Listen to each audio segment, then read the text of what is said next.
ओम शांति। आज 21 नवंबर 2025 के शुक्रवार के मीठी मीठी मधुवन मुरली के बाप दादा के मधुर ईश्वरीय महावाक्य सुनते हैं। मीठे मीठे प्यारे प्यारे बाप दादा ने कहा, मीठे बच्चे, तुम अभी गॉडली सर्विस पर हो। तुम्हें सबको सुख का रास्ता बताना है, स्कॉलरशिप लेने का पुरुषार्थ करना है। मीठे बच्चे, तुम अभी गॉडली सर्विस पर हो। तुम्हें सबको सुख का रास्ता बताना है, स्कॉलरशिप लेने का पुरुषार्थ करना है। आज का प्रश्न है, तुम बच्चों की बुद्धि में जब ज्ञान की अच्छी धारणा हो जाती है तो कौन सा डर निकल जाता है? तुम बच्चों की बुद्धि में जब ज्ञान की अच्छी धारणा हो जाती है तो कौन सा डर निकल जाता है? उत्तर है, भक्ति में जो डर रहता है कि गुरु हमें श्राप न दे देवे, यह डर ज्ञान में आने से, ज्ञान की धारणा करने से निकल जाता है। क्योंकि ज्ञान मार्ग में श्राप कोई दे न सके। रावण श्राप देता है, बाप तो वर्षा देते हैं। रिद्धि सिद्धि सीखने वाले ऐसा तंग करने का, दुख देने का काम करते हैं, और ज्ञान में तो तुम बच्चे सबको सुख पहुंचाते हो। इसलिए ज्ञान में सब बातों का डर निकल जाता है। ओम शांति।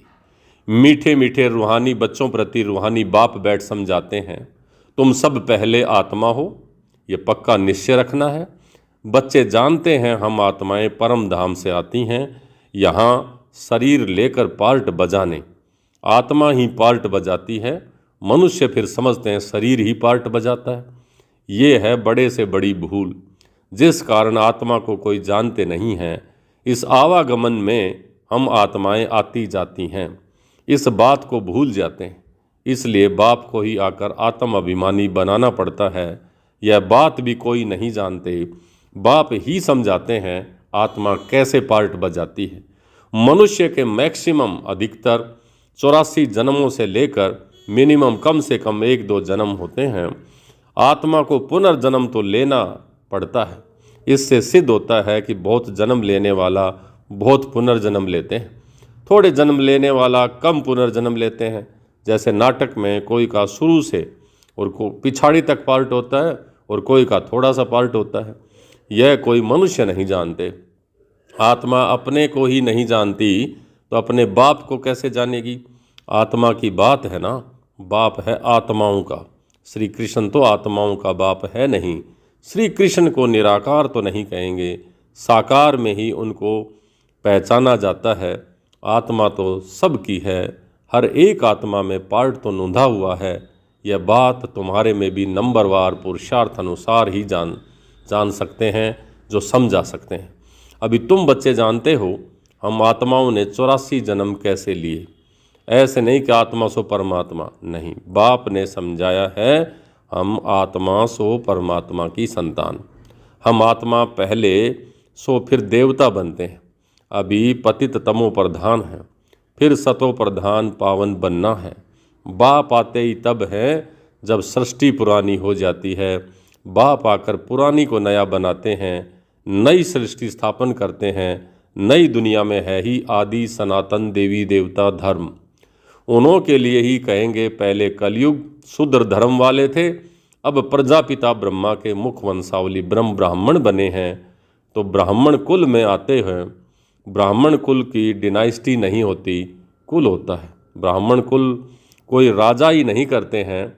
इस समय भारत में न ब्राह्मण कुल की राजाई है, न शूद्र कुल की राजाई है। प्रजा क्या, प्रजा पर राज्य है, दोनों की राजाई अभी नहीं है। फिर भी उनका प्रजा पर प्रजा का राज्य ही तो चलता है। तुम ब्राह्मणों का कोई राज्य नहीं है, तुम स्टूडेंट पढ़ते हो, बाप तुमको ही समझाते हैं ये 84 का चक्र कैसे फिरता है। सतयुग त्रेता द्वापर कलयुग, फिर होता है ये संगम युग। इस संगम युग जैसी महिमा और कोई युग की नहीं है। यह है ही पुरुषोत्तम कल्याणकारी संगम युग। सतयुग से त्रेता में आते हैं तो 2 कला कम हो जाती हैं, तो उसकी महिमा क्या करेंगे? गिरने की महिमा थोड़ी ही होती है। कलयुग को कहा जाता है पुरानी दुनिया। अब नई दुनिया स्थापन होनी है जहाँ देवी देवताओं का राज्य होता है वह पुरुषोत्तम थे, फिर कला कम होते होते कनिष्ठ शूद्र बुद्धि बन गए। उनको पत्थर बुद्धि भी कहा जाता है। तो ऐसे पत्थर बुद्धि बन जाते हैं जो जिनकी पूजा करते हैं उनकी जीवन कहानी को भी नहीं जानते। बच्चे बाप का जीवन न जाने तो वर्षा कैसे मिले। अभी तुम बच्चे बाप के जीवन को जानते हो, उनसे तुमको वर्षा मिल रहा है। बेहद के बाप को याद करते हो, कहते हो तुम माता पिता हम बालक तेरे, तुम्हारी कृपा से सुख गनेरे। ये कहते हो तो ज़रूर बाप आया होगा, तभी तो सुख गनेरे दिए होंगे ना। बाप कहते हैं मैं आया हूँ, अथाह सुख तुम बच्चों को देता हूँ। बच्चों की बुद्धि में यह नॉलेज अच्छी रीति रहनी चाहिए, इसलिए तुम सवदर्शन चक्रधारी बनते हो। तुमको अब ज्ञान का तीसरा नेत्र मिला है। तुम जानते हो हम सो देवता बनते हैं, अब शूद्र से ब्राह्मण बने हैं। कलयुगी ब्राह्मण भी हैं, लेकिन ब्राह्मण लोग वो तो जानते ही नहीं हैं कि हमारा धर्म अथवा कुल कब स्थापन हुआ, क्योंकि वह है ही कलयुगी। तुम अभी डायरेक्ट प्रजापिता ब्रह्मा की संतान बने हो और सबसे ऊंची कोटि के हो। बाप बैठ तुमको पढ़ाई की सर्विस, संभालने की सर्विस और संगारने की सर्विस करते हैं।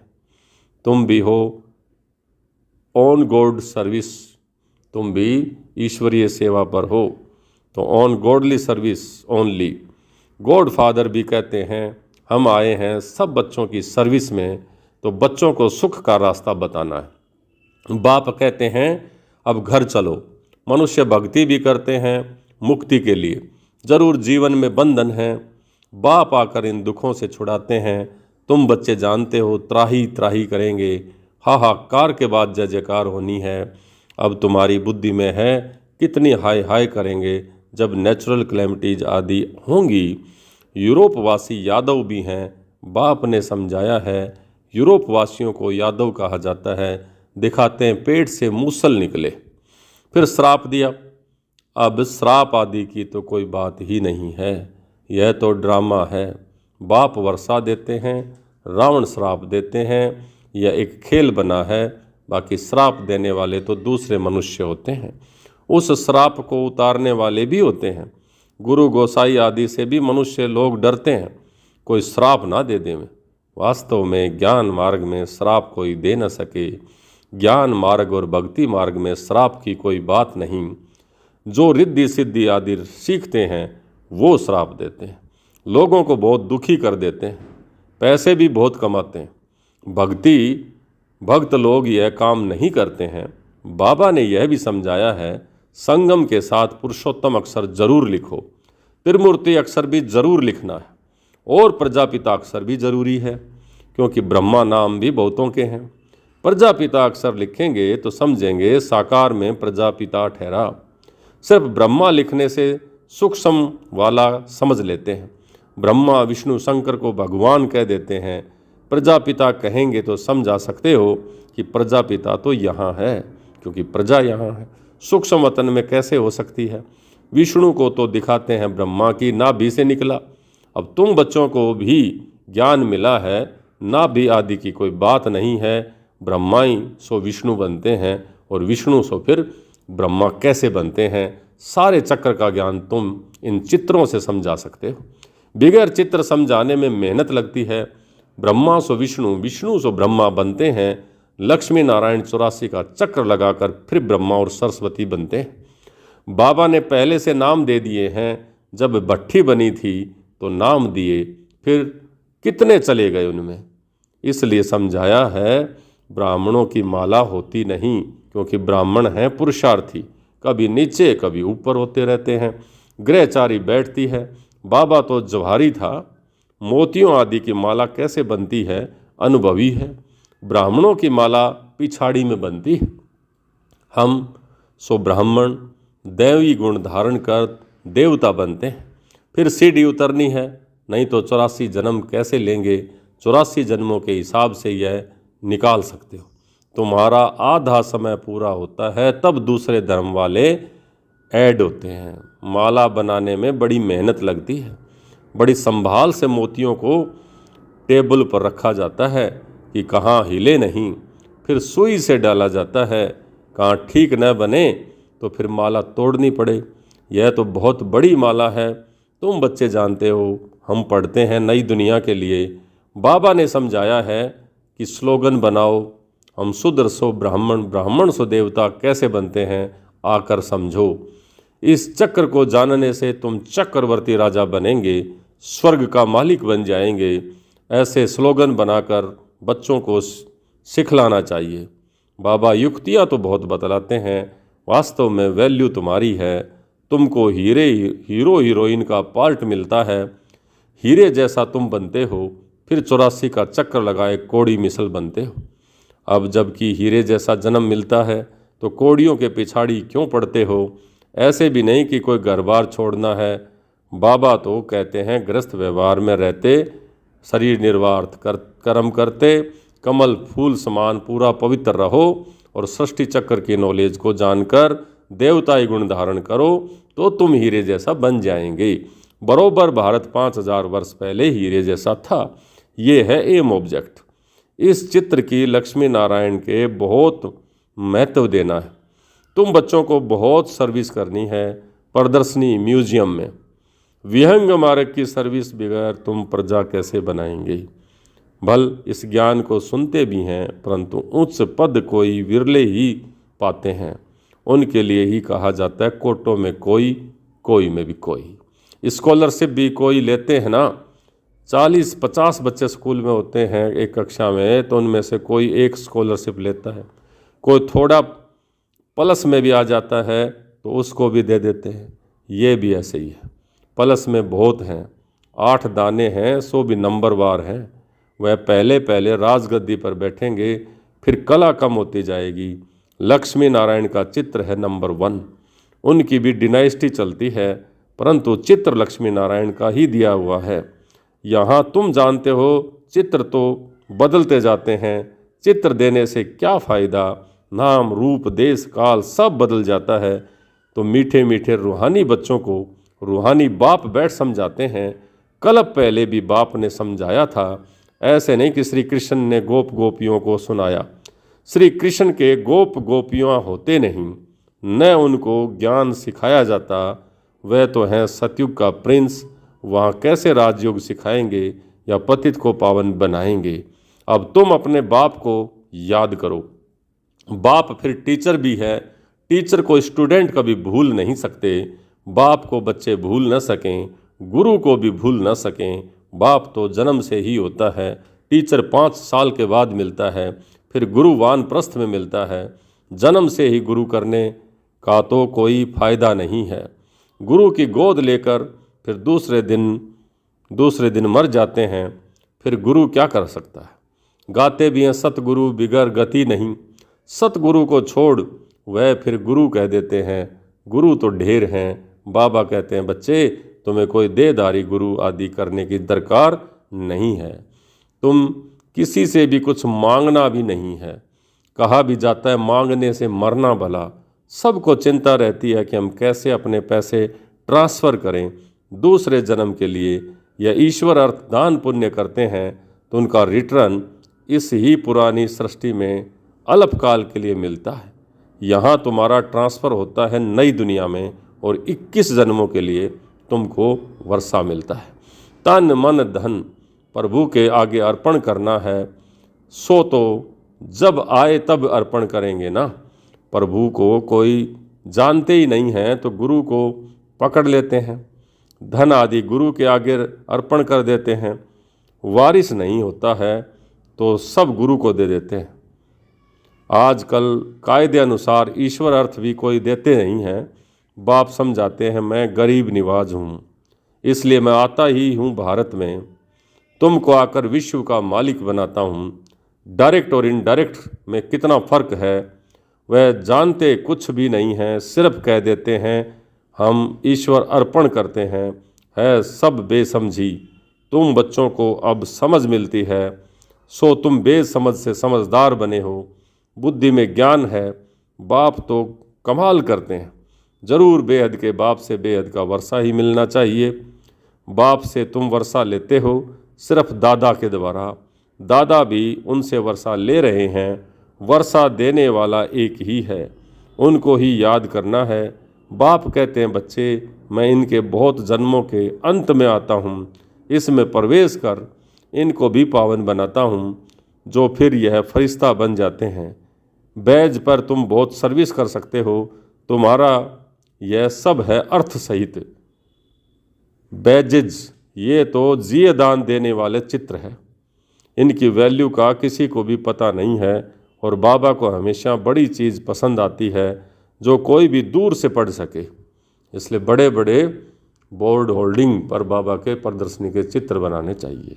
अच्छा, मीठे मीठे सिक्ल दे बच्चों प्रति माता पिता बाप दादा का याद प्यार और गुड मॉर्निंग। रूहानी बाप की रूहानी बच्चों को नमस्ते। हम रूहानी बच्चों की रूहानी बाप दादा को याद प्यार, गुड मॉर्निंग और नमस्ते। नमस्ते मीठे बाबा, बहुत बहुत शुक्रिया आपका। धारणा के लिए मुख्य सार, पहला, बाप से बेहद का वर्षा लेने के लिए डायरेक्ट अपना तन मन धन ईश्वर के आगे अर्पण करने से समझदार बनना है। अपना सब कुछ 21 जन्मों के लिए ट्रांसफ़र कर देना है। दूसरा, जैसे बाप पढ़ाने की, संभालने की और संगारने की सर्विस करते हैं, ऐसे बाप समान सर्विस करनी है। जीवन बंधन से निकाल सबको जीवन मुक्ति में ले जाना है। आज का वरदान, ज्ञान कलश धारण कर प्यासों की प्यास बुझाने वाले अमृत कलशधारी भवै। ज्ञान कलश धारण कर प्यासों की प्यास बुझाने वाले अमृत कलशधारी भव। अभी मेजॉरिटी आत्माएं प्रकृति के अल्पकाल के साधनों से आत्मिक शांति प्राप्त करने के लिए बने हुए अल्पज्ञ स्थानों से परमात्म मिलन मनाने के ठेकेदारों से थक गए हैं, निराश हो गए हैं, समझते हैं सत्य कुछ और है, प्राप्ति के प्यासे हैं। ऐसी प्यासी आत्माओं को आत्मिक परिचय और परमात्मा का परिचय यथार्थ बूंद भी तृप्त आत्मा बना देगी। इसलिए ज्ञान कलश धारण कर प्यासों की प्यास बुझाओ, अमृत कलश सदा साथ रहे, अमर बनो और अमर बनाओ। स्लोगन, एडजस्ट होने की कला को लक्ष्य बना लो तो सहज संपूर्ण बन जाएंगे। एडजस्ट होने की कला को लक्ष्य बना लो तो सहज संपूर्ण बन जाएंगे। यानी सबके साथ सामंजस्य रख करके चलना कि ये एक संस्कार बना लो, तो बाबा कहता है सारे लक्ष्य आप जो है वो सहज संपूर्ण बन जाएंगे। जो संपूर्ण बनने का लक्ष्य है वो सहज पूरा हो जाएगा। अव्यक्ति सारे अशरीरी व विधेयी स्थिति का अभ्यास बढ़ाओ। अशरीरी बनने के लिए समेटने की शक्ति बहुत आवश्यक है। अपने देह अभिमान के संकल्प को, देह के दुनिया की परिस्थितियों के संकल्प को समेटना है। घर जाने के संकल्प के सिवाय अन्य किसी संकल्प का विस्तार ना हो। बस यही संकल्प हो कि अब अपने घर गए कि गए। अनुभव करो कि मैं आत्मा इस आकाश तत्व से भी पार उड़ती हुई जा रही हूँ। इसके लिए अब से अकाल तख्त नसीन होने का अभ्यास बढ़ाओ। अच्छा, ओम शांति।